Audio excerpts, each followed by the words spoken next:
ඉතින් අද දවසේ ඇත්තටම මෝඩ තරද චිත්‍රපටිය ඔබ නැරඹුවා. මොකද හිතෙන්නේ? මොකක්ද ඔබට දැනෙන හැඟීම? අතන මට දැනෙන හැඟීම සතුටක්. ඒ සතුට වැඩි වෙන්න හේතුව තිසර ඉඹුලාන කියන්නේ මේ මාව අධ්‍යක්ෂකවරයෙක් විදිහට විශ්වාස කරපු පළවෙනි චිත්‍රපට අධ්‍යක්ෂකවරයා. ඉතින් එයාගේ ඩිනර් ලයිව් චිත්‍රපටය මම තමයි මියුසික් කරේ.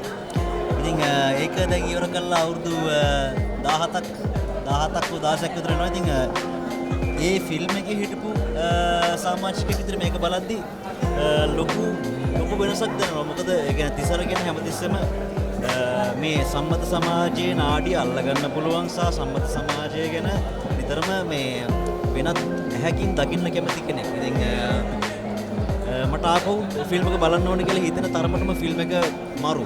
ඉතින් මම හැමෝටම ආරාධනා කරනවා මගේ සින්දු අහන්න මට ආදරය කරන කට්ටිය ඉන්නවා. ඒගොල්ලන්ටත් මම කියනවා ඇවිල්ලා අනිවාර්යයෙන් මේ ෆිල්ම් එක බලන්න. මම හිතන්නේ චිත්‍රපටියද බයිස්කෝප්ද එහෙම කියලා නෑ.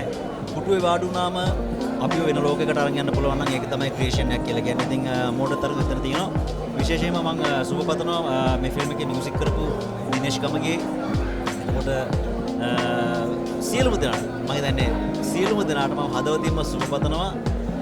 බ්ලෙසිංස් හැමදේම තියෙනවා මේ ෆිල්ම් එක යන්න පුළුවන් උපරිම දුරට යන්න. ඉතින් ජයම වෙන්න කියලා ප්‍රාර්ථනා කරනවා. හැමෝටම එන්න කියනවා ආරාධනා කරනවා. එන්න ඇවිල්ලා මෝඩ තරග ෆිල්ම් එක බලන්න.